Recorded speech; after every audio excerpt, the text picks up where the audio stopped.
Bismillah. Assalamualaikum warahmatullahi wabarakatuh. Waalaikumsalam warahmatullahi wabarakatuh.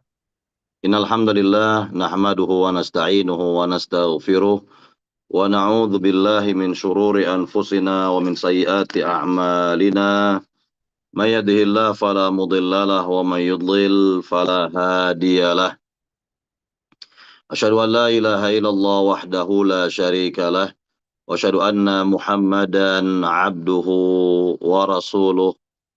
يا أيها الذين آمنوا اتقوا الله حق تقاته ولا تموتن إلا وأنتم مسلمون يا أيها الناس اتقوا ربكم الذي خلقكم من نفس واحدة وخلق منها زوجها وبث منهما رجالا كثيرا ونساء واتقوا الله الذي تساءلون به والأرحام إن الله كان عليكم رقيبا يا أيها الذين آمنوا اتقوا الله وقولوا قولا سديدا يصلح لكم أعمالكم ويغفر لكم ذنوبكم ومن يطع الله ورسوله فقد فاز فوزا عظيما. ما بعد فإن أصدق الحديث كتاب الله وخير الهدي هدي محمد صلى الله عليه وسلم وشر الأمور محدثاتها وكل محدثة بدعة wa kullu bid'atin dhalalah wa kullu dhalalatin finnar.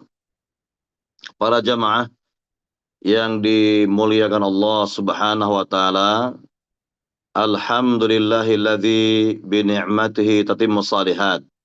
Segala puji bagi Allah yang dengan nikmat-nikmatnya terlaksana amal-amal saleh. Para jamaah yang dimuliakan Allah Subhanahu wa taala, kita selaku umat Islam hendaknya berbahagia, bergembira, dikarenakan Allah Subhanahu wa taala banyak memberikan keutamaan dan rahmat kepada umat ini. Allah banyak melimpahkan keutamaannya dan rahmatnya kepada umat Islam ini. Di antara bentuk keutamaan dan rahmat yang Allah karuniakan kepada umat ini adalah berupa bulan-bulan yang kita lalui. Bulan-bulan Hijriyah yang kita lalui selama ini. Di mana bulan-bulan tersebut adalah bulan-bulan yang memiliki keutamaan. Tentu kita telah melalui bulan yang penuh keberkahan, yaitu bulan Ramadan. Kemudian kita memasuki bulan yang memiliki keutamaan berikutnya lagi, yaitu bulan Syawal. Dan kita berada di penghujung bulan Syawal ini. Kemudian insya Allah dengan izin Allah, kita juga akan memasuki bulan mulia lainnya, yaitu bulan yang ke-11, bulan Dzulqa'dah. Kemudian bulan yang mulia berikutnya lagi, bulan Dzulhijjah. Lalu bulan yang mulia berikutnya lagi, bulan Muharram. Nah, ini semua bisa kita lihat. Yang pertama, setelah kita melalui bulan penuh keberkahan, bulan Ramadan, kita masuk kepada bulan-bulan haji, di mana Allah Subhanahu wa taala berfirman dalam ayat yang mulia, Al-Hajju Ashhurum Ma'lumat, kata Allah. Haji itu berada pada bulan-bulan yang telah diketahui. Apa itu bulan-bulan yang telah diketahui? Ibnu Abbas, sahabat Nabi yang mulia, radhiyallahu ta'ala anhuma, menjelaskan tentang bulan-bulan haji. Kata beliau adalah Syawal, Dzulqa'dah, wa Dzulhijjah. yakni 3 bulan yang mulia. 3 bulan yang mulia. Bulan Syawal, bulan yang ke-10. Kemudian bulan Dzulqa'dah, bulan yang ke-11. Kemudian bulan Dzulhijjah, bulan yang ke-12 atau yang terakhir. Nah, 3 bulan ini adalah Ashhurul Haji, bulan-bulan haji. Artinya bagi mereka yang ingin menunaikan ibadah haji, berangkat ke Tanah Suci dari bulan Syawal, meninggalkan tanah airnya, menuju Tanah Suci, maka ini diperbolehkan. Sudah diperkenankan oleh Allah Subhanahu wa taala. Al-Hajju Ashhurum Ma'lumat. Bahwa ibadah haji itu terdapat pada bulan-bulan yang telah diketahui, yakni 3 bulan yang tadi telah disebutkan: Syawal, Dzulqa'dah, dan Dzulhijjah. Nah, inilah bagian dari keutamaan dan rahmat yang Allah limpahkan kepada umat Islam ini. Nah, belum lagi para jamaah, setelah di penghujung Syawal ini, insya Allah, dengan izin Allah, kita akan memasuki bulan-bulan yang dimuliakan Allah Subhanahu wa taala. Bulan-bulan yang dimuliakan Allah Subhanahu wa taala itu Allah tegaskan dalam surat At-Taubah ayat 36. Allah berfirman, "Inna iddatash syuhuri 'indallahi 12 syahran fi kitabillahi yauma khalaqas samawati wal arda minha arba'atun hurum." Artinya, sesungguhnya bilangan-bilangan bulan, sesungguhnya bilangan bulan-bulan di sisi Allah ada 12 bulan yang terdapat dalam kitabullah semenjak Allah mencipta langit dan bumi, dan diantaranya 4 bulan yang disucikan atau dimuliakan. Nah, di sini Allah sebutkan bahwa dalam setahun itu ada 12 bulan. Nah, dari 12 bulan itu kata Allah, ya, ada 4 bulan yang disucikan. Apa itu 4 bulan yang disucikan? Kita dengarkan keterangan langsung dari Nabi SAW dalam hadis yang diriwayatkan oleh Imam Bukhari Muslim dari sahabat Abu Bakrah radhiyallahu taala an, semoga Allah meridainya. Kata Nabi SAW, "Inna zamana qad istadara ka hayatihi yauma khalaqallahu samawati wal ard. As-sanatu 12 syahran minha arba'atun hurum, thalathun mutawaliyat, Dzulqa'dah wa Dzulhijjah wal Muharram, wa Rajabun Mudhar, alladhi baina Jumada wa Sya'ban, muttafaqun alaih." Kata Nabi SAW, sungguhnya zaman atau waktu telah berputar pertama kali semenjak Allah mencipta langit dan bumi. Dalam setahun terdapat 12 bulan. Di antaranya bulan-bulan yang di antaranya ada 4 bulan yang disucikan oleh Allah. 3 bulan pertama datang secara berurutan. Nah, yakni Nabi urut dari bulan yang ke-11. Nabi urut dari bulan yang ke-11. Dzulqa'dah. Kemudian Dzulhijjah. Kemudian Muharram. Adapun bulan yang keempat ini yang terpisah, yaitu bulan yang ke-7, yaitu bulan Rajab, muttafaqun alaih. Hadis riwayat Bukhari Muslim. Inilah para jamaah berkaitan dengan bulan-bulan yang disucikan oleh Allah Subhanahu wa taala. Apa maksud? Nah, ini. Apa maksud dari bulan-bulan yang disucikan? Maksudnya adalah apabila masuk bulan yang disucikan oleh Allah tadi, ya, yaitu bulan yang ke-11, Dzulqa'dah. Bulan yang terakhir yang ke-12, Dzulhijjah. Bulan yang pertama, Muharram. dan juga bulan yang keempat yaitu Rajab, dan ini yang terpisah. Maka tidak boleh terjadi kezaliman di dalamnya. Tidak boleh berbuat zalim di dalamnya. Tidak boleh menumpahkan darah. Tidak boleh ada perang. Dan begitu seterusnya.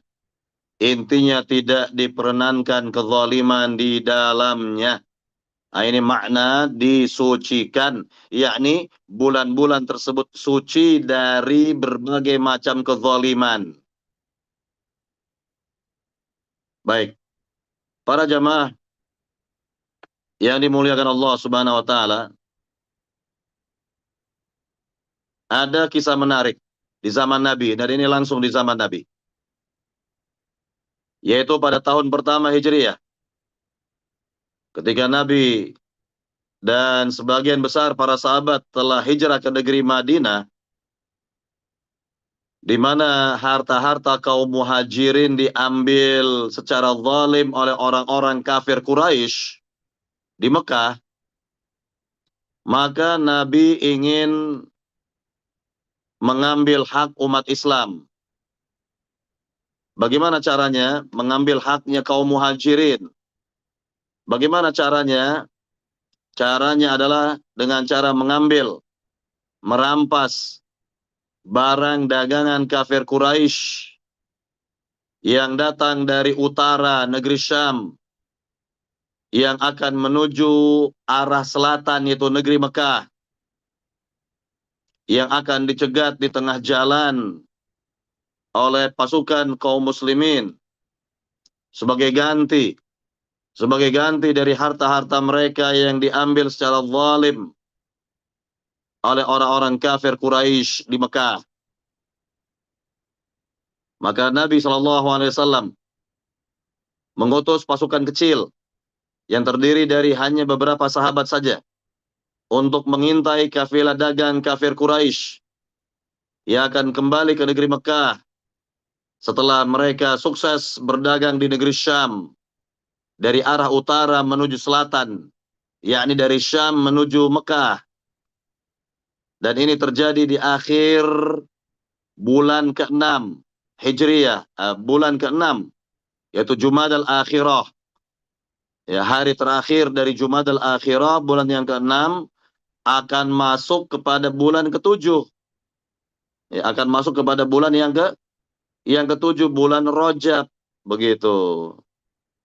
Nah, kemudian singkat ceritanya, pasukan kecil ini melihat dari kejauhan, ini sudah mengintai ini. Dari kejauhan mereka telah melihat kafilah dagang kafir Quraisy yang hanya terdiri dari beberapa orang saja, yang banyak membawa barang dagangan atau keuntungan, ya, keuntungan dagang dari negeri Syam menuju negeri Mekah, dan jalan yang mereka lalui adalah jalan utama, ya, jalan perdagangan utama begitu, yang biasa dilalui oleh para kafilah dagang dari Mekah menuju Syam atau dari Syam menuju Mekah. Nah, ini ingin dicegat oleh pasukan kecil umat Islam di tengah jalan. Dan hari tersebut adalah sudah sore hari, ya, sudah sore hari tentunya, di akhir hari terakhir bulan Jumadal Akhirah. Ini mau masuk bulan Rajab masalahnya. Ya, mau masuk bulan yang ke-7, bulan Rajab, bulan yang disucikan oleh Allah Subhanahu wa taala, tidak boleh ada pertumpahan darah di dalamnya. Maka timbul dilema. Muncul dilema di tengah pasukan umat Islam, pasukan kecil umat Islam ini. Artinya dilema pertama adalah jika kafilah dagang ini dibiarkan lewat, maka mereka tidak akan mendapatkan harta dagangan kafir Quraisy sebagai ganti dari harta-harta kaum muhajirin yang dirampas secara zalim oleh kafir Quraisy. Ini kalau dibiarkan, ya dibiarkan begitu, tentu akan masuk ya kepada bulan Rajab. Karena ini sudah di sore hari menjelang maghrib. Di sore hari menjelang maghrib, kalau dibiarkan lewat, begitu terbenam matahari, ya, maka sudah masuk 1 Rajab. Maka tidak boleh terjadi pertumpahan darah, tidak boleh terjadi kezaliman. Ini dilema yang pertama. Dilema yang kedua, kalau dicegat dan mereka melakukan perlawanan, maka mau tidak mau akan terjadi perang. Ya, perang kecil lah kita katakan. Maka tidak akan terhindar lagi yang namanya pertumpahan darah. Tidak akan terhindar lagi yang namanya pertumpahan darah. Dan ini sangat dikhawatirkan kalau peperangan itu terjadi pada saat terbenam matahari. Karena kalau sudah terbenam matahari, masuk sudah bulan Rajab. Bulan yang disucikan, tidak boleh terjadi pertumpahan darah, kan begitu. Ini dilema ini. Maka diambil kesepakatan dan mereka bermusyawarah tentunya. Apa langkah yang akan diambil begitu. Maka mereka sepakat untuk menangkap, ya istilahnya berusaha untuk tidak ada kezaliman, tidak ada peperangan, dan berusaha untuk menangkap orang-orang tersebut sehingga tidak ada pertumpahan darah. Namun apa yang terjadi di tengah ya situasi seperti itu, tentu kafilah dagang kafir Quraisy, mereka tidak mau tinggal diam. Mereka tidak ingin harta-harta mereka diambil oleh umat Islam, sehingga mereka pun mengadakan perlawanan mau tidak mau. Mereka mengadakan perlawanan terhadap pasukan kecil umat Islam. Ini di luar skenario dari apa yang diharapkan oleh pasukan kecil umat Islam di masa itu. Sehingga mau tidak mau juga pasukan kecil umat Islam mereka mengeluarkan pedang-pedang mereka. Dan qadarullah, singkat ceritanya, 1 orang dari kafir Quraisy mati terbunuh, sisanya menjadi tawanan perang, dan seluruh harta dagangan kafir Quraisy dibawa ke negeri Madinah. Dan ini tentu perang ini terjadi ya tentunya pada saat terbenam matahari, sudah masuk bulan Rajab. Nah, ini dilemanya memang. Ya. Kemudian sampailah mereka semua ke negeri Madinah, maka diceritakan kepada Nabi apa yang telah terjadi, sehingga Nabi menyesalkan. Nabi sangat menyesalkan kenapa terjadi pertumpahan darah, padahal telah masuk bulan Rajab. Telah masuk bulan Rajab. Akhirnya Nabi berusaha mengumpulkan uang tebusan yang akan diberikan kepada keluarga korban. Ya, keluarga korban yang mati tewas begitu. Kemudian tawanan perang dibebaskan.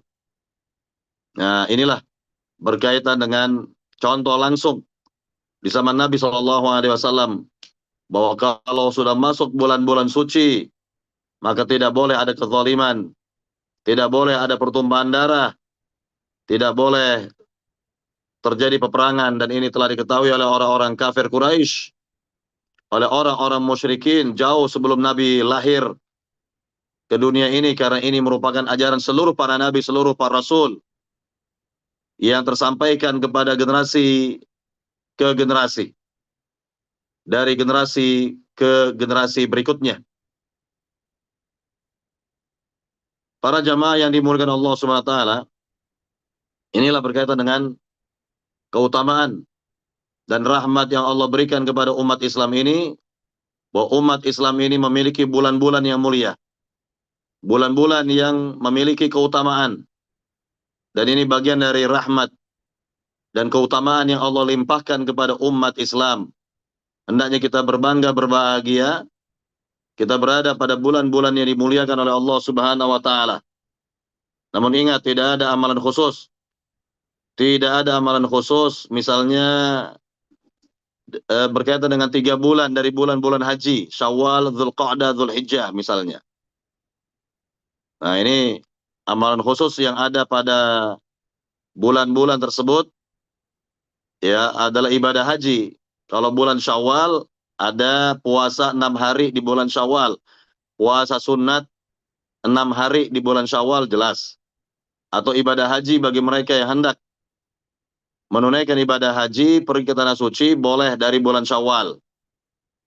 Ya, kemudian menunggu di tanah suci yakni hari pelaksanaan ibadah haji. Kemudian untuk bulan yang ke-11 Dzulqa'dah tidak ada amalan-amalan khusus pada bulan Dzulqa'dah kecuali bagi mereka yang berhaji. Kecuali bagi mereka yang berhaji tentunya. Adapun bulan Dzulhijjah, ini dia. Bulan Dzulhijjah memang ada beberapa amalan khusus yang mungkin nanti kita akan ingatkan pada waktunya insyaallah taala. Karena ini masih 2 bulan lagi atau ya sebulan lagi lah. Ya kalau kita telah melewati bulan yang ke-11, bulan Dzulqa'dah, baru kita akan masuk kepada bulan yang ke-12, Dzulhijjah. Nah, baru ini ada penjelasan dari syariat agama yang mulia ini tentang amalan-amalan khusus pada 10 hari pertama di bulan Dzulhijjah. Baik, para jamaah yang dimuliakan Allah Subhanahu wa taala, ini sedikit mengingatkan kepada kita semua sebagai mukaddimah kita pada hari ini tentang keutamaan dan rahmat yang Allah karuniakan kepada umat Islam yang bisa dilihat dari bulan-bulan yang dilalui oleh umat ini adalah bulan-bulan yang penuh keutamaan. Ya, bulan-bulan yang memiliki fadilah. Dimulai dari bulan Ramadan yang telah kita lewatkan. Bulan yang ke-9, bulan Ramadan yang telah kita lewatkan, bulan yang penuh dengan keberkahan. Kemudian masuk kepada bulan yang ke-10, Syawal. Juga bulan yang memiliki keutamaan, itu bulan haji. Termasuk dari bulan-bulan haji. Nah, kita akan masuki bulan yang ke-11 dengan izin Allah Subhanahu wa taala, itu bulan Dzulqa'dah. Ya, bulan Dzulqa'dah. Dan bulan Dzulqa'dah juga tergolong dari bulan-bulan yang disucikan. Dari 4 bulan yang disucikan oleh Allah Subhanahu wa taala. Kemudian nanti kita akan masuk bulan yang terakhir, bulan yang ke-12. Biiznillah, dengan izin Allah Subhanahu wa taala. Kemudian setelah itu baru bulan yang pertama dari bulan-bulan Islam, itu bulan Muharram. Nah, inilah berkaitan dengan sekali lagi keutamaan dan rahmat yang Allah karuniakan bagi umat ini. Baik, para jemaah yang dimuliakan Allah Subhanahu wa taala, kita masuk pembahasan dari kitab tauhid sekarang yang ditulis oleh Syekh Muhammad Tamimi rahimahullah taala. Kita masuk kepada bab yang ke-50 ya. Bab yang ke-50.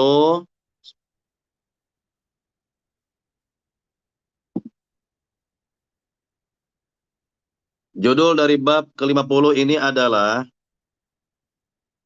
memberi nama yang diperhambakan kepada selain Allah.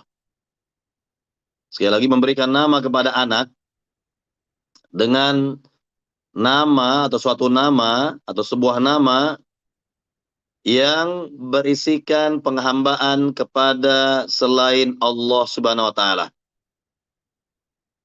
Nah, ini bab ini dibawakan oleh Syekh Muhammad At-Tamimi rahimahullah karena beliau ingin menjelaskan bahwa Allah lah yang memberikan nikmat, ya, memberikan nikmat kepada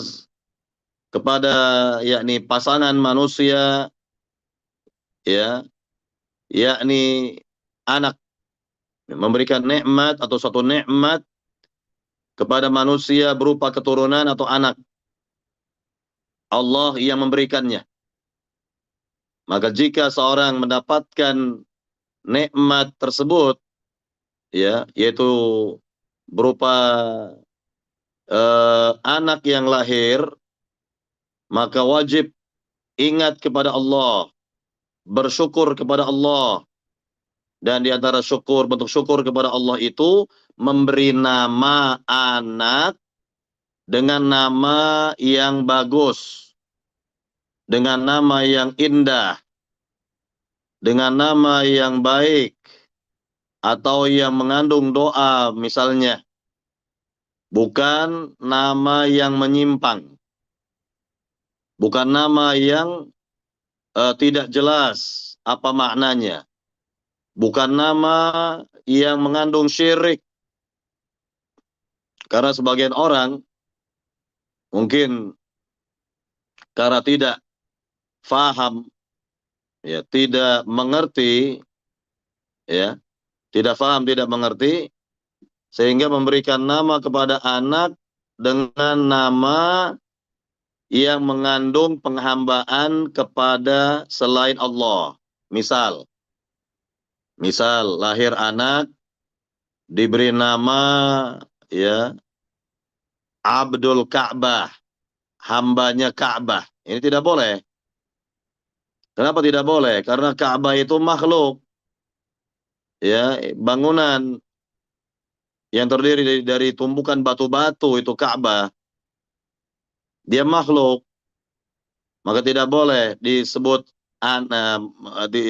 diberikan nama untuk anak Abdul Ka'bah, hambanya Ka'bah. Ini nggak boleh.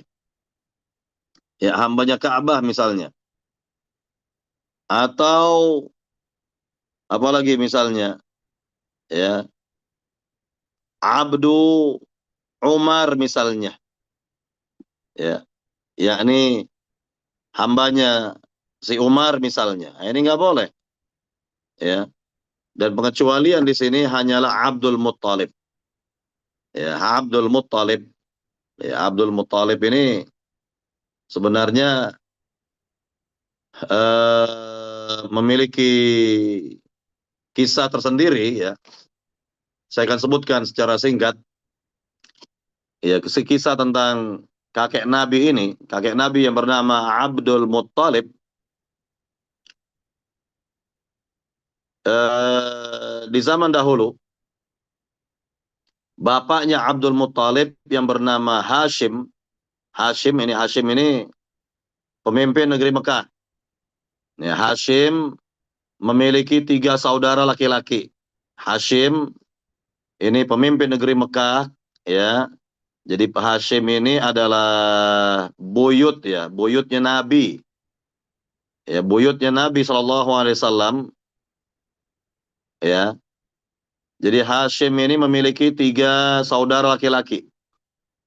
Yang pertama disebut Al-Muttalib. Saudaranya yang kedua adalah Naufal. Dan saudaranya yang ketiga adalah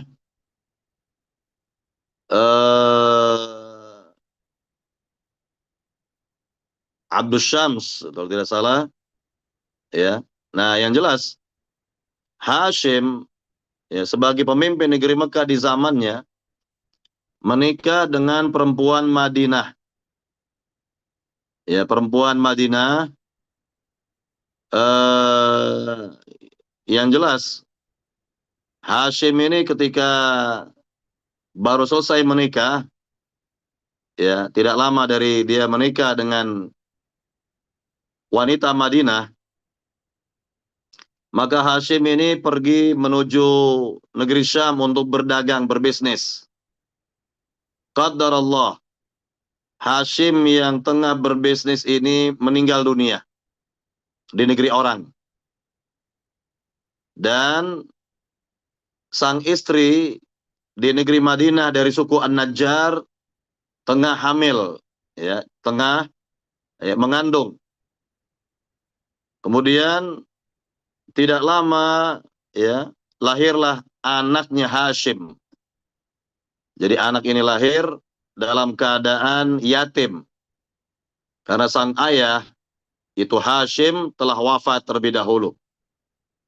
Nah, bayi ini diberi nama Syaibatul Hamdi. Jadi bayi ini kakek Nabi nih, yang menjadi kakek Nabi ini.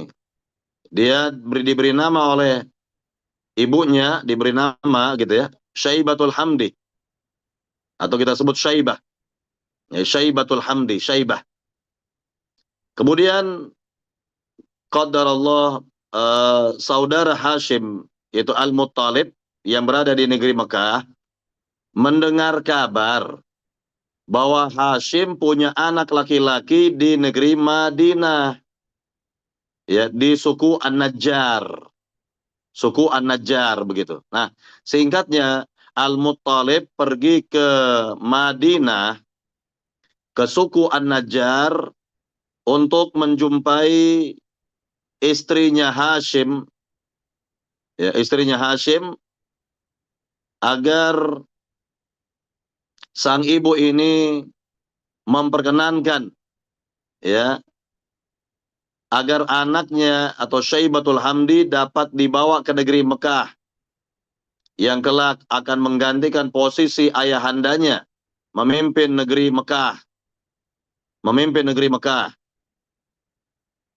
Awalnya ditolak oleh ibunda Syaibah, namun akhirnya dengan lobi-lobi Hashim, dengan lobi-lobi Al-Muttalib, begitu ya, dengan lobi-lobi Al-Muttalib, akhirnya sang ibunda atau ibunda Syaibah, ya, mengizinkan Syaibah dibawa ke negeri Mekah, ya, kelak akan dijadikan sebagai pemimpin negeri Mekah. Dan ini kebanggaan memang. Kebanggaan bagi ibunda dan orang-orang An-Najjar, kalaulah, ya, Syaibah ini akan dinobatkan kelak menjadi pemimpin negeri Mekah. Akhirnya dibawa oleh Al-Muttalib sang paman, ya, si Syaibah ini yang masih kecil, dibonceng, ya, di belakang kendaraan Al-Muttalib. Nah, begitu sampai di negeri Mekah, nah ini permasalahannya. Sampai di negeri Mekah, orang-orang Mekah mengira yang dibonceng oleh Al-Muttalib itu adalah seorang budak. Ya, anak itu adalah budak menurut mereka. Tapi Al-Muttalib sudah menjelaskan kepada orang-orang Mekah bahwa yang saya bonceng ini bukan budak, tetapi dia adalah anak dari Hashim. Ya, anaknya Hashim, begitu. Namun orang-orang Mekah telah terlanjur memanggil Syaibah, ya, dengan panggilan Abdul Muttalib. Abdul Muttalib artinya budaknya si Al-Muttalib, hamba sahayanya si Al-Muttalib, begitu. Nah, ini Abdul Muttalib, ya, Abdul Muttalib. Jadi eh, menjadi viral di seantero negeri Mekah bahwa anak ini dipanggil dengan panggilan Abdul Muttalib, yang kelak menjadi namanya sendiri, sedangkan nama aslinya tidak populer ketika itu.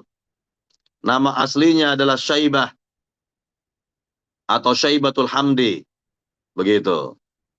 Nah, inilah kronologi singkat mengapa kakek Nabi Abdul Muttalib, ya, dinamakan Abdul Muttalib, yang maknanya adalah budaknya si Al-Muttalib, ya, budaknya Al-Muttalib, begitu. Jadi ini pengecualian dan ini bukan penghambaan kepada selain Allah Subhanahu wa taala. Berbeda dengan nama Abdul Ka'bah tadi. Kalau Abdul Ka'bah ya nggak boleh. Nggak boleh seorang diberi nama dengan nama Abdul Ka'bah, ya, atau Abdul Kubur, ya, hambanya kuburan, ya nggak boleh. Ya, hambanya kuburan, ya nggak boleh dong. Yang boleh adalah Abdullah, Abdul Rahman, ya, Abdul Latif, ya, Abdul Razak, Abdul Mannan, ya, Abdul Karim, ya, Abdul Syakur, ya, Abdul Ghafur. Nah, ini boleh karena di belakang kata abdun ada nama-nama Allah Subhanahu wa taala. Di belakang kata abdun ada asmaul husna. Nama-nama Allah yang indah. Nah, ini boleh seperti ini. Boleh. Ya, jadi yang boleh itu sekali lagi diberi nama dengan nama Abdullah, hambanya Allah, Abdul Rahman, Abdul Razak, Abdul Muhsin, Abdul Ghafur, ya, Abdul Rahim, ya, Abdul Ghaffar, dan lain sebagainya yang ada padanya nama-nama Allah yang indah. Asmaul Husna. Baik. Para jamaah yang dimuliakan Allah Subhanahu wa taala, nah ini berkaitan dengan pengecualian dari nama kakek Nabi yaitu Abdul Muttalib. Jadi sudah jelas ya. Setelah kita terangkan walaupun secara singkat kronologi mengapa kakek Nabi dinamakan dengan Abdul Muttalib, itu ada ceritanya itu tadi yang telah dijelaskan. Baik. Para jamaah yang dimuliakan Allah Subhanahu wa taala, nah ini kita lihat kepada judul bab, mengapa Syekh Muhammad Tamimi membawakan bab ini? Karena beliau ingin menjelaskan, yakni apabila seorang hamba memberi nama anaknya dengan kandungan ya, dengan makna atau kandungan, yaitu memperhambakan kepada selain Allah, maka ini syirik, tidak boleh. Tidak dibenarkan yang seperti ini. Maka nama seperti ini harus diganti, harus dirubah. Begitu. Tidak boleh yang mengandung penghambaan kepada selain Allah Subhanahu wa taala. Intinya begitu. Nah, sekarang kita lihat dalil-dalil yang dibawakan di sini oleh Syekh Muhammad Tamimi rahimahullah taala. Yang pertama dalam surat Al-A'raf, ayat yang mulia.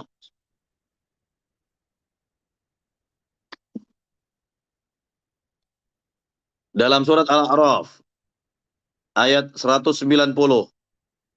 Allah Subhanahu wa taala berfirman, ya, Allah Subhanahu wa taala berfirman, "Falamma atahuma salihan ja'ala lahu syuraka'a fima atahuma fata'ala Allahu amma yusyrikun." Artinya, tatkala Allah memberi kepada keduanya seorang anak yang sempurna, maka keduanya menjadikan sekutu bagi Allah terhadap anak yang telah dianugerahkannya kepada keduanya itu. Maha tinggi Allah dari apa yang mereka persekutukan. Nah, di sini memang ada keterangan.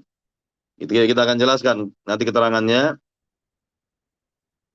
Ibnu Hazm mengatakan, kita dengarkan di sini, Ibnu Hazm mengatakan apa?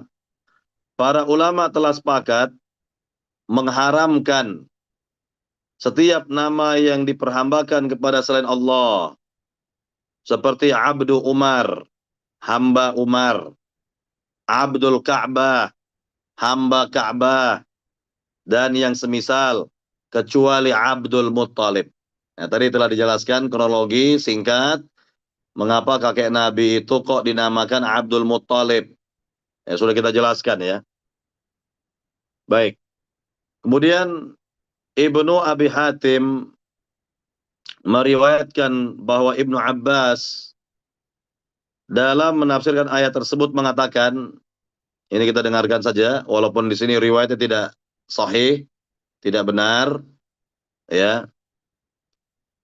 Setelah Adam menggauli istrinya yaitu Hawa, ini sebagian orang menyebutnya Siti Hawa, nah, Siti Hawa, gitu ya, ditambahkan sebelum kata Hawa yaitu Siti Hawa, yang pada dasarnya tidak perlu ditambahkan ya.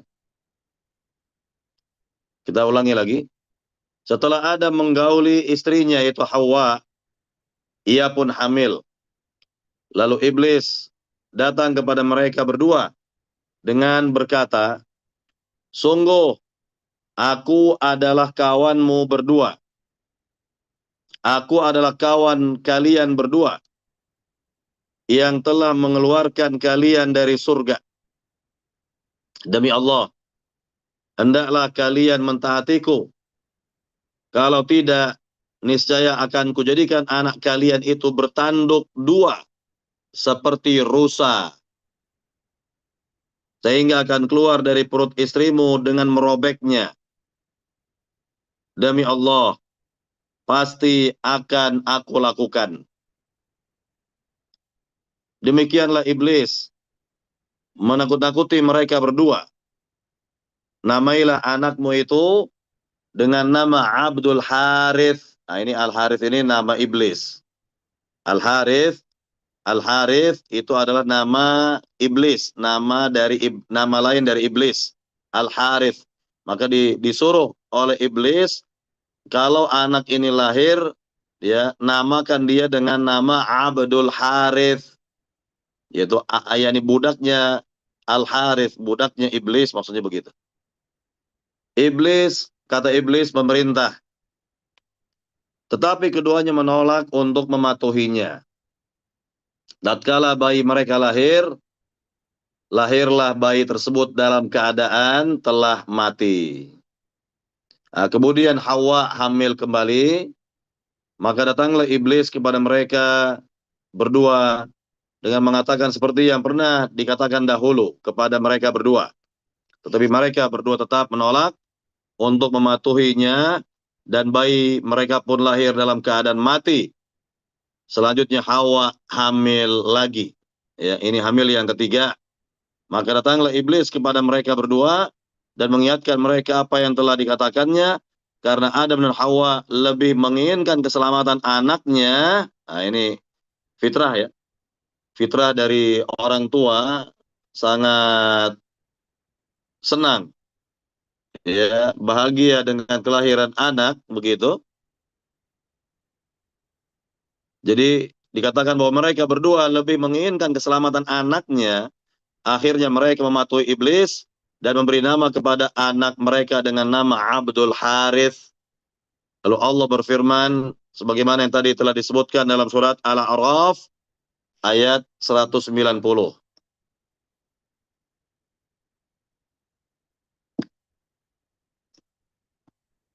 Baik, kemudian kita dengarkan lagi di sini.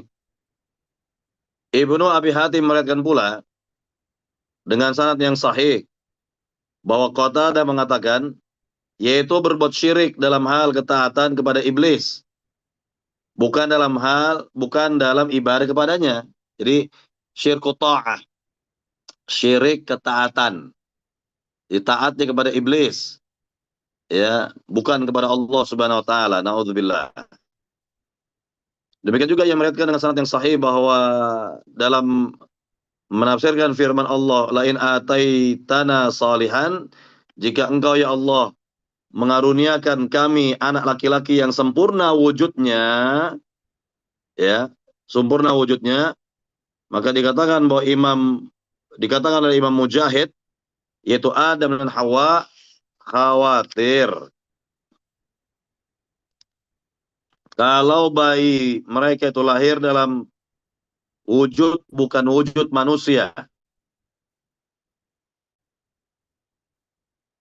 Dan diriwayatkannya pula tafsiran yang senada dari Al-Imam Al-Hasan Al-Basri, Sa'id bin Jubair, dan yang lainnya.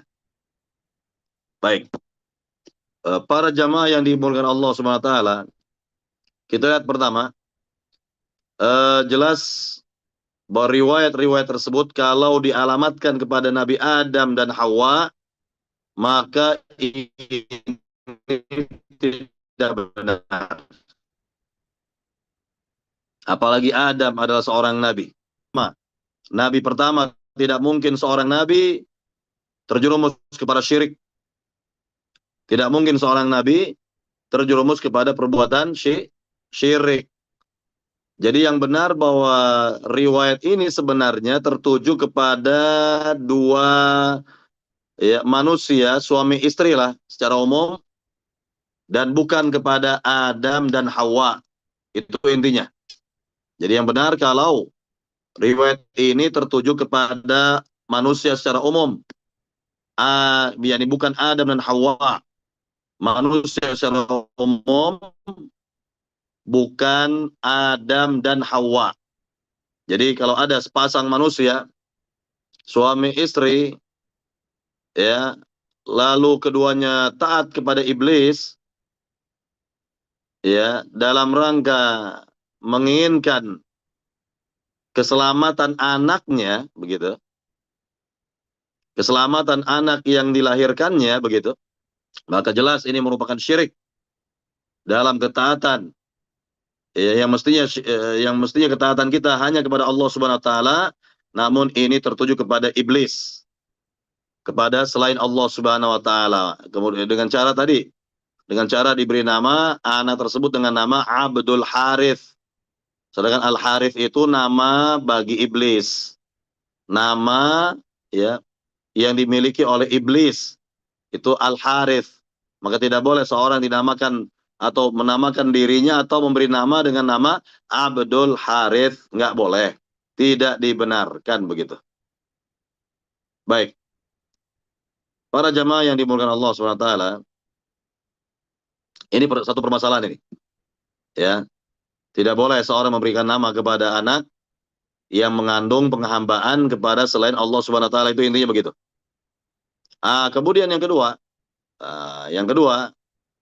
tentu yang namanya iblis dan tentaranya selalu mengganggu dan menggoda manusia, menjerumuskan manusia dengan berbagai macam cara. Dengan berbagai macam cara.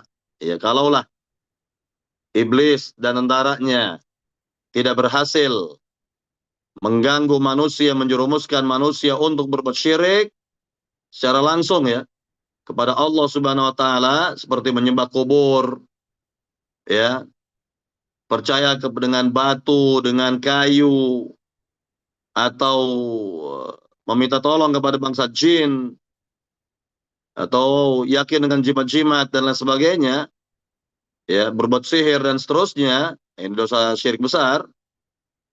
Kalau tidak dapat dijerumuskan kepada syirik besar, maka akan dijerumuskan kepada syirik kecil. Kalau tidak bisa, maka dijerumuskan kepada dosa besar.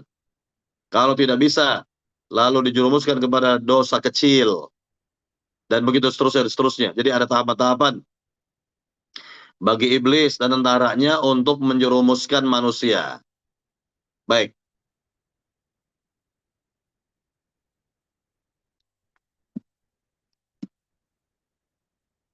Para jamaah yang dimuliakan Allah Subhanahu wa taala, ini yang kedua. Yang ketiga, secara fitrah manusia, bahwa manusia sangat menginginkan keturunan. Dan ia sangat senang, bangga, bahagia jika lahir baginya seorang anak atau keturunan. Dan ini merupakan yakni sifat, yakni dari fitrah manusia yang seperti itu. Karena memang manusia ini adalah makhluk yang terus berkembang biak, berketurunan, ya. Dan inilah tentang keberadaan manusia yang terus mereka itu, ya, berkembang biak atau berketurunan agar dapat berkelanjutan dari generasi ke generasi manusia itu beribadah kepada Allah Subhanahu wa taala. Baik, para jamaah yang dimuliakan Allah Subhanahu wa taala, kemudian yang berikutnya lagi bisa kita lihat bahwa apabila manusia itu diberikan cobaan-cobaan oleh Allah Subhanahu wa taala, maka ada di antara mereka yang tidak sabar, tidak tahan terhadap cobaan Allah Subhanahu wa taala, dan akhirnya berbuat pelanggaran. Akhirnya berbuat dosa. Ya, berbuat, ya, pelanggaran atau menyelisih syariat Nabi Muhammad SAW, dan bahkan, ya, bisa menjurus kepada syirik, seperti yang tadi telah disebutkan bahwa kedua orang tua, ya, dalam riwayat tadi dengan tanpa ragu akhirnya memberikan nama kepada bayinya dengan nama Abdul Harith karena menginginkan kehidupan bagi anaknya, menginginkan kehidupan bagi buah hatinya itu. Nah, inilah ya, yakni keadaan sebagai manusia seperti itu. Diberikan cobaan, ujian oleh Allah Subhanahu wa taala, ya, justru dia lemah. Ya, dia lemah setelah melewati beberapa tahapan ujian. Baik, para jamaah yang dimuliakan Allah Subhanahu wa taala. Nah, ini yang perlu kita sadari di sini, kita sikapi di sini, bahwa memang kehidupan dunia ini adalah kehidupan yang penuh dengan ujian. Kehidupan yang penuh dengan tantangan, cobaan. Ada yang dicoba oleh Allah Subhanahu wa taala dengan cobaan A, tantangan A, ada pula yang B, ada pula yang C, dan seterusnya. Nah, ini tentang kehidupan dunia kita ini adalah kehidupan yang penuh dengan cobaan, tantangan, dan semuanya. Mithqala dzarratin khairan yarah. Siapa yang mengamalkan kebaikan walaupun sebesar biji dzarrah pasti akan melihat balasannya, dan barang siapa berbuat keburukan walaupun sebesar biji dzarrah pasti juga akan melihat balasannya. Baik. Para jamaah yang dimuliakan Allah Subhanahu wa taala, yang jelas sekali lagi bahwa riwayat yang ada dalam bab ini kalau diarahkan kepada Nabi Adam alaihissalam maka itu tidak benar. Sekali lagi tidak benar. Jadi yang benar itu adalah kepada yakni keumuman manusia, bukan kepada seorang nabi. Nggak mungkin ya orang sekelas Nabi Adam berbuat syirik kepada Allah Subhanahu wa taala. Ya, berbuat syirik kepada Allah Subhanahu wa taala.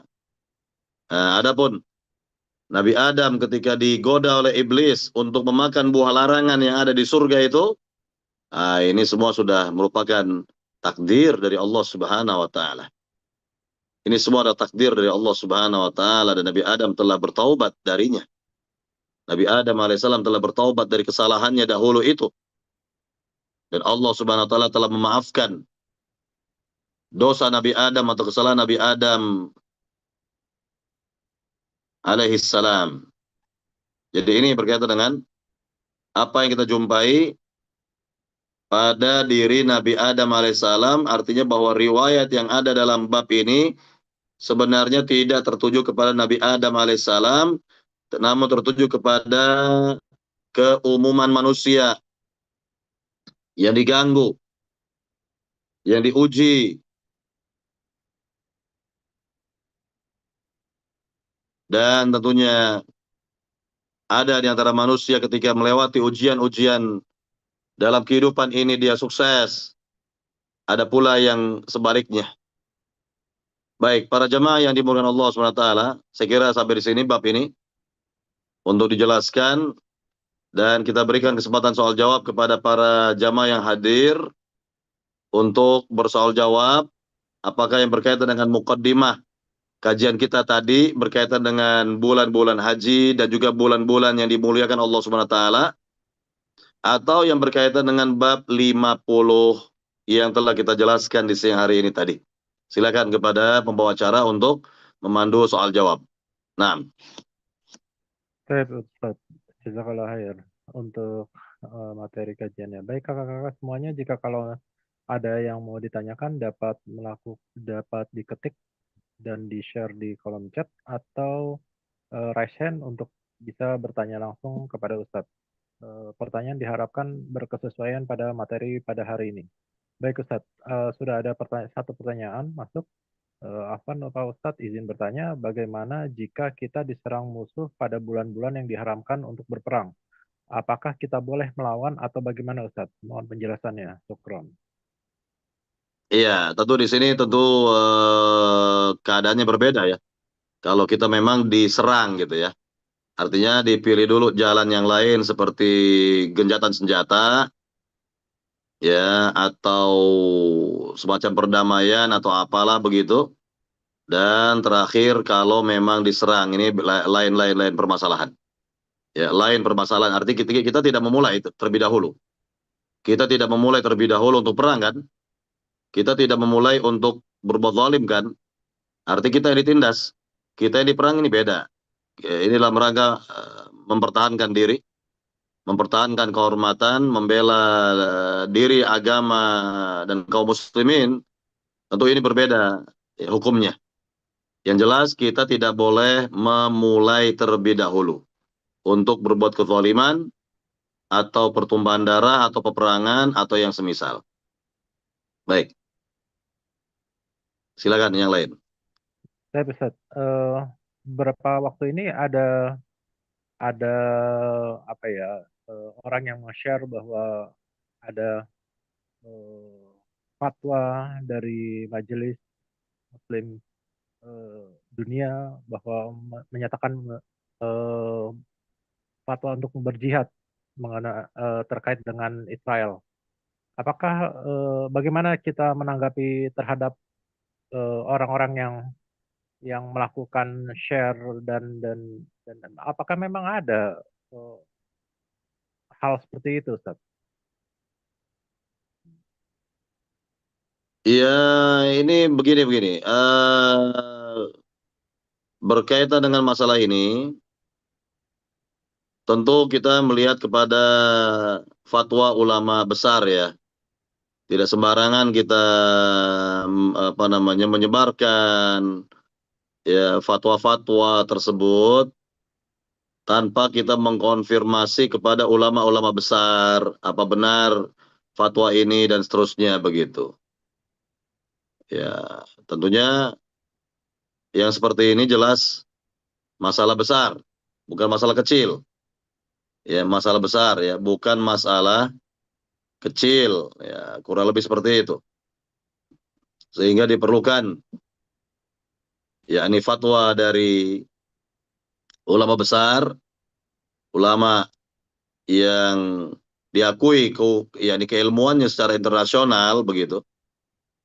Ya, untuk berjihad fisabilillah, berjihad fisabilillah.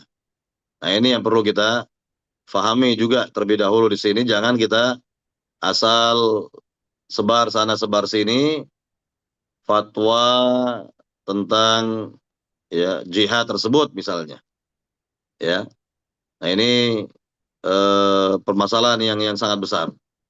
Permasalahan yang sangat besar karena ini menyangkut kehormatan manusia, menyangkut darah manusia gitu. Ya memang kita ini umat Islam sekarang ini jelas-jelas dalam keadaan yang lemah atau bahkan sangat lemah, baik lemah akidahnya, lemah ekonominya, ya lemah segala-galanya. Kita ini lemah segala-galanya begitu. Ya, ya kita lihat di zaman Nabi, ketika Nabi dan para sahabat masih berada di negeri Mekah dan mereka pun dalam keadaan yang sangat lemah, belum ada perintah dari Allah untuk berjihad. Dan perintah berjihad itu ada setelah Nabi dan para sahabat hijrah ke negeri Madinah, sudah mendirikan negara Islam di masa itu, dan dilihat ada potensi jihad dari kaum muslimin, barulah Allah turunkan ayat tentang jihad. Baru Allah turunkan ayat tentang jihad, kan gitu ya. Apalagi kalau dari negeri ini. Nah, ini harus ada keterangan dari pemerintah kita terlebih dahulu tentunya. Nggak sembarangan ya, tidak sembarangan untuk menyebarkan ya fatwa semacam ini, apalagi ya disebar luaskan di medsos, tentu juga nanti akan membuat gaduh suasana barangkali ya. Kemudian tidak ada kejelasan ya, ini penting. Kecuali kalau memang misalnya ulama-ulama dunia sepakat semuanya dan umat Islam ini mulai menunjukkan kekuatannya, nah ini beda. Ya seperti ini beda. Nah, kira-kira seperti itu. Ya artinya bahwa kita perlu petunjuk para ulama besar dalam masalah seperti ini. Dan tentunya kita bantu saudara kita kaum muslimin yang ada di belahan manapun yang sedang dizalimi, kita bantu sesuai dengan kemampuan kita masing-masing dan minimal kita mendoakan mereka agar Allah Subhanahu wa taala berikan ketabahan, kesabaran, keteguhan kepada mereka dan ini jalan keluar kepada mereka begitu ya. Dan tidak sembarangan untuk yakni mengeluarkan fatwa jihad misalnya ya. Demikian wallahu taala alam. Jadi sekali lagi jangan kita langsung menyebarluaskan sesuatu yang memang mungkin kita belum jelas bagi kita. Apa itu permasalahannya? Apa permasalahannya? Nah, silakan yang lain. Tapi Ustaz, pada masyarakat di Indonesia ini kadang-kadang pemberian nama pada anak kadang-kadang jadi satu permasalahan sendiri di mana eh, kita ada orang tua, kemudian ada mertua, ada saudara atau yang lainnya itu merasa memiliki andil terhadap eh, cabang bayi tersebut. Apakah ada syariat yang atau dalil yang mengkhususkan siapa orang yang berkepentingan memberi nama? Ustaz? Apakah Dalam ayahnya syariat atau agama ini yang berhak memberikan nama itu sang ayah. ayah? Baik. Ya, sang ayah. Kalau ayah tidak ada, sang kakek. Hmm. Ya, contoh Nabi ya. Ketika Nabi dalam kandungan kan ayahandanya telah wafat. Yaitu Abdullah bin Abdul Muttalib telah wafat. Maka Abdul Muttalib lah sang kakek yang memberikan nama dengan nama Muhammad. Begitu. Sang kakek yang memberikan nama dengan nama Muhammad. Jadi nggak sembarang orang, bukan ibu yang memberikan nama, bukan pula yang lainnya, bukan. Jadi yang berhak memberikan nama itu adalah ayah ya si bayi tersebut.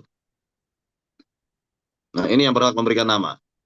Kalau si ayah tidak ada, maka kakeknya ini bapaknya bapak ya.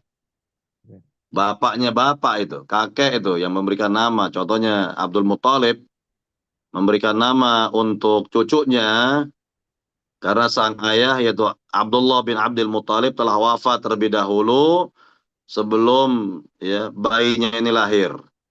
Nah, kira-kira begitu. Itu syariat Islam itu. Jadi nggak boleh sembarang orang memberikan nama gitu. Allah taala alam. Nah, Baik, Ustaz. Terkait dengan arti nama pada anak ini, Ustaz. Terkadang ada orang-orang yang dulunya awam, kemudian salah dalam memberikan arti dari anak, terus kemudian ketika sudah mulai ngaji dan lain-lainnya, itu baru tahu bahwa nama anaknya tuh bertentangan gitu. Lalu bagaimana Ustaz baiknya Ustaz? ya Apakah ada sebaiknya diganti untuk nama panggilan. Sebaiknya untuk panggilan diganti. Kalau mungkin sudah tertera ya di kakak, di akte kelahiran, di ijazah, dan lain sebagainya, sulit untuk diganti, nggak apa-apa sudah. Yang penting nama panggilan aja yang dirubah. Ya, nama panggilan yang dirubah. Contoh, di zaman Nabi itu ada sahabat yang diberi panggilan oleh kaumnya sebagai Abul Hakam. Abul Hakam. Nah, Abul Hakam itu artinya Bapak Al-Hakam, yakni yang penuh kebijaksanaan. Al-Hakam ya, itu nama bagi Allah Subhanahu wa taala atau sifat bagi Allah Subhanahu wa taala yang tidak boleh langsung seorang disebut sebagai Abul Hakam, nggak boleh. Maka Nabi bertanya kepada sahabat ini, apakah engkau punya anak?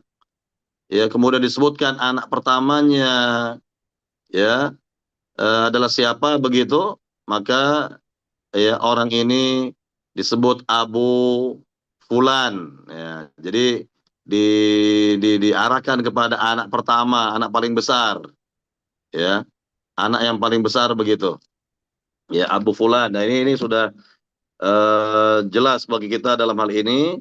Jadi tidak boleh juga sekali lagi seorang memiliki nama atau panggilan atau gelar yang memang tidak dibenarkan, ya, yang tidak dibenarkan menurut, ya, agama yang mulia ini, ya, menurut agama yang mulia ini. Ah, ini sudah kita lewatkan ini pada bab 47. Pada bab 47 itu ada sahabat yang disebut Abul Hakam, ya, Abul Hakam, begitu ya. Kemudian Nabi bertanya kepada Abul Hakam ini, ya, fama laka minal walad, ya, fama laka minal walad, apakah engkau punya anak? Disebutkan oleh Abul Hakam, iya, ya, anak-anak saya yang pertama Syurai, kemudian Muslim, kemudian Abdullah. Nah, Syurai ini anak pertama. Maka kata Nabi, kalau begitu Anda adalah Abu Syurai. Nah, kalau begitu Anda adalah Abu Syurai. Jadi bukan Abul Hakam lagi. Nah, ini Nabi sendiri. Nabi sendiri yang mengganti panggilan orang tersebut menjadi Abu Syurai. Begitu kurang lebih. Bukan Abul Hakam lagi. Karena Al-Hakam itu nama bagi Allah Subhanahu wa taala. Tapi kalau Abdul Hakam boleh, atau Abdul Hakim boleh, gitu ya. Karena ini beda ini antara Abul Hakam dengan Abdul Hakam. Ini berbeda jauh. Nah, ini berbeda jauh ini. Ya, jadi tidak dibenarkan seorang yakni disebut panggilannya menjadi Abul Hakam. Jadi sahabat tadi diganti panggilannya oleh Nabi menjadi Abu Syurai. Dan Syurai ini nama dari anak pertamanya, ya, anak tertua gitu ya. Dan biasanya kunyah itu tertuju kepada anak pertama, ya, anak paling tua gitu. Wallahu taala alam. Baik, Silakan Ustaz, ada lagi. sudah ada yang raise hand, dapat bertanya, mic-nya bisa dinyalakan, Om.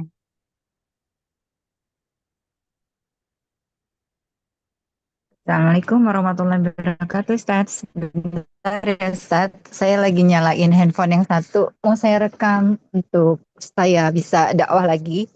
Kalau ada acuannya bukan kata-kata saya gitu, karena saya orang awam. Bentar sambil nunggu mungkin, tapi nggak apa-apa deh.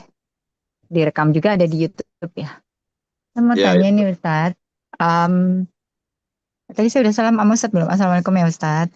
Afan bertanya mau jadi gini Ustaz, saya ini kan sama Allah takdirnya kebetulan pernah hamil tapi nggak jadi kan. Terus kemudian alhamdulillah atas izin Allah saya divonis kanker kan, dan akhirnya diangkatlah rahim saya dan ovarium saya. Nah, ceritanya zaman-zaman hacker kayak sekarang gini, saya tuh juga serem gitu loh. Kan suka ada telepon masuk, WA masuk, terus ya macam-macam lah gitu. Yang mungkin minta voting atau mungkin macam-macam lah Ustadz zaman sekarang. Terus nanti yang kita takut. Jadi akhirnya singkat cerita, kebetulan kita juga kan akhwat dilarang juga posting full gambar kan, walaupun kita bernikah juga kan sebaiknya nggak posting gambar. Jadi dalam WA profile saya juga nggak ada foto, hanya ada hadis atau ya dalil-dalil yang berguna lah. Nah, mengenai nama nih Ustadz, akhirnya namanya tadinya hamba Allah, cuman kayaknya banyak orang yang nggak suka. Maksudnya mungkin karena kita kan nggak semua sama. Kebetulan saya juga sekolahnya sempat kuliah di sekolah Katolik juga. Jadi orang umum atau orang awam itu kadang merasa hamba Allah. Kenapa sih harus hamba Allah? Akhirnya teringat ada dalil Ummu. Pakai nama Ummu, saya ingat Abu Hurairah. Saya kan suka nolongin kucing-kucing duafa. Jadi saya kepingin mendapat julukan seperti sahabat Rasul itu. Akhirnya orang kan punya nama Ummu Muhammad, Ummu Aisyah, Ummu Fatimah. Saya pikir saya pengen dapat kebaikan dari nama itu, saya sebut aja diri saya. Saya kan nggak ada keturunan, jadi saya pakai nama Ummu Hurairah gitu Ustadz.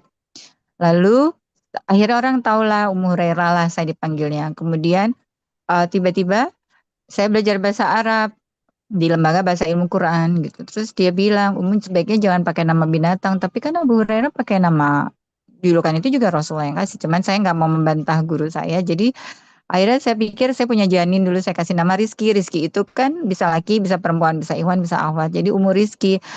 Nah, akhirnya saya dipanggil Umu Rizki di kelas, tapi kemudian saya sakit, terus saya makin lagi mendekat kepada Allah, tiba-tiba saya ingat saya mau bikin rumah Quran, namanya Rumah Quran Nur Firdaus. Terus saya pikir, saya nggak jadi deh, janin saya itu saya kasih nama Nur Firdaus aja. Jadi terus kemudian saya rubahlah nama saya menjadi Umu Nur Firdaus. Jadi saya nulis buku pun saya nggak mau pakai nama saya sendiri karena saya takut teriak. Jadi saya nama penulis saya adalah, kalau saya nanti menulis buku tentang Quran, tentang belajar Quran di usia dewasa atau buku-buku motivasi Islam, saya mau pakai nama Umu Nur Firdaus. Menurut Ustadz bagaimana, dosa nggak Ustadz saya seperti itu? Minta maaf ya Ustadz, karena nama saya itu mirip-mirip nama uh, orang kafirun gitu loh, nama yang modern banget. Maaf ya, saya nggak sebut nama saya bukan itu, tapi misalkan apa ya, Charlotte atau mungkin nama-nama yang kayak gitu deh Ustadz, Caroline misalnya gitu. Nama saya itu mirip-mirip yang kayak gitu. Jadi saya ubah nama saya jadi Umu Nur Firdaus, boleh nggak Ustadz? Terima kasih ya Ustadz, karena itu bukan pemberian nama ayah saya, seperti itu. Iya, baik-baik. Intinya begini, siapapun ya boleh memiliki kunyah. Kunyah itu adalah suatu nama yang diawali oleh abu atau ummu atau ammu, ya itu boleh. Abu Muhammad, Abu Ibrahim, Abu ya Ismail misalnya, Abu apalagi Sarah atau Fatimah, ya itu yang pertama, boleh siapapun boleh memiliki kunyah, dan kunyah ini memang umumnya dialamatkan kepada anak tertua atau anak yang pertama. Tapi boleh juga ya anak kecil pun boleh memiliki kunyah. Ini anak kecil memiliki kunyah, ya. Ya, jadi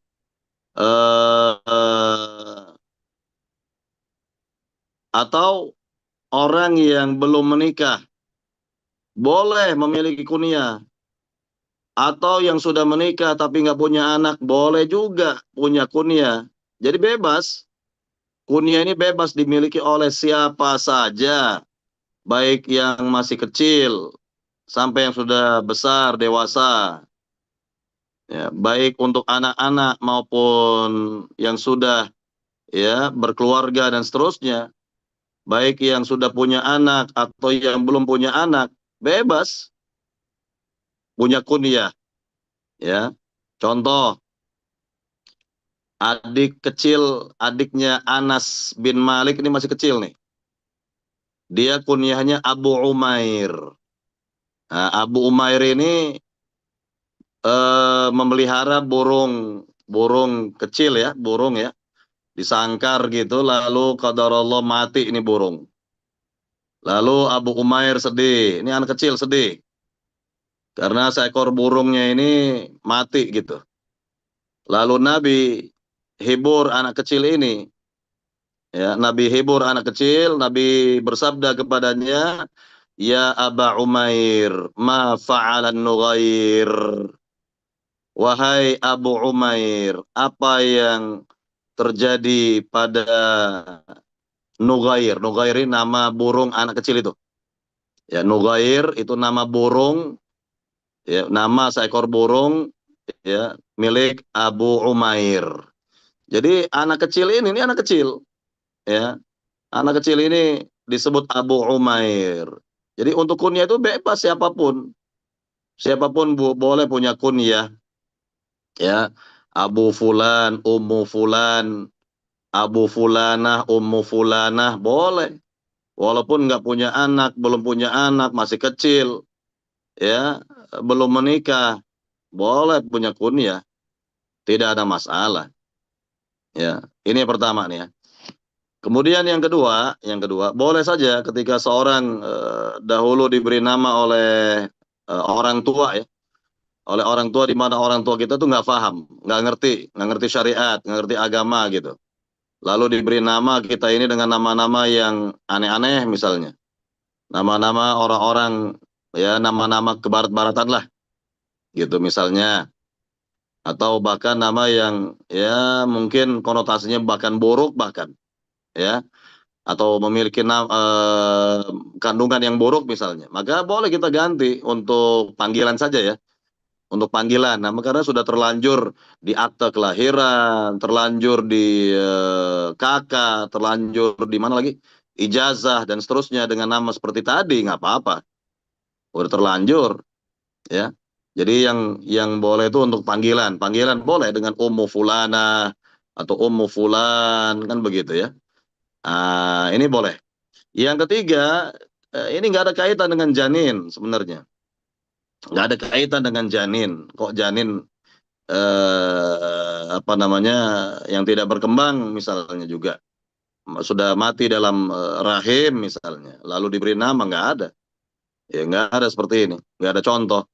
Ya janin yang apa namanya yang tidak berkembang misalnya baru sekian bulan hamil, janin mati di dalam tidak berkembang, nggak ada diberi nama. Ya, tidak ada diberi nama dalam syariat agama ini ya. Jadi sekali lagi cukuplah yakni kita punya kunyah saja boleh ya, mau punya anak nggak punya anak, atau misalnya sebelum nikah ya punya kunyah Abu Ibrahim, lahir anak pertama perempuan diberi nama Fatimah, apa boleh diganti? Boleh saja jadi Abu Fatimah, atau terus kalau sudah populer dengan sebutan Abu Ibrahim, ya sudah Abu Ibrahim, tidak apa-apa kan sudah populer gitu. Jadi ini hal yang mudah-mudah saja dalam agama kita ya, wallahu taala alam. Baik, silakan ada lagi terakhir pertanyaan barangkali. Ustaz, kakak-kakak misalkan ada yang mau ditanyakan, bisa di raise hand. Sepertinya sudah tidak ada lagi yang ditanyakan. Insya Allah sudah paham, insya Allah sudah paham ini. Insya Allah Ustaz. Ini kayak udah lama nggak ngaji jadinya masih grogi nih. Baik Ustaz, mungkin itu saja, mungkin ditutup dengan doa kafaratul majelis. Baik. Baik, para jamaah yang dimuliakan Allah Subhanahu wa taala, inilah berkaitan dengan pembahasan kita pada siang hari ini. Diawali dengan mukadimah tentang bulan-bulan mulia dalam agama ini yang merupakan keutamaan dan rahmat yang Allah limpahkan, karuniakan kepada umat ini, sehingga kita wajib untuk bersyukur, berbangga, berbahagia ya.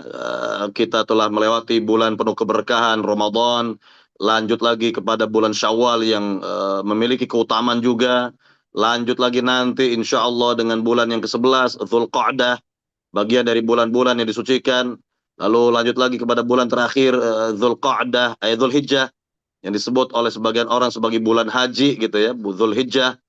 Kemudian nanti dengan izin Allah masuk lagi bulan yang pertama Muharram, juga di dalamnya ada keutamaan kan gitu. Maka inilah keutamaan dan rahmat yang Allah berikan kepada kita semua. Lalu setelah itu diikuti dengan pembahasan dari kitab Tauhid bab 50 berkaitan dengan nama yang di dalamnya ada penghambaan kepada selain Allah Subhanahu wa taala, dan itu wajib untuk diganti, dirubah dengan nama yang baik dan benar, dan ini merupakan bagian dari keyakinan dalam bertauhid kepada Allah Subhanahu wa taala dalam rangka melindungi tauhid kita dari hal-hal yang dapat menodai tauhid itu sendiri ya, diantaranya nama yang mengandung penghambaan kepada selain Allah Subhanahu wa taala. Baik, para jamaah yang dimuliakan Allah SWT, barangkali ini yang dapat disampaikan, mudah-mudahan bermanfaat. Lebih kurangnya saya mohon maaf. Wallahu taala alam. Sunnah bin Muhammad walhamdulillahirabbil alamin. Kita akhiri dengan doa penutup majelis. Subhanakallahumma wa bihamdika asyhadu an la ilaha illa anta astaghfiruka wa atubu ilaik. Assalamualaikum warahmatullahi wabarakatuh.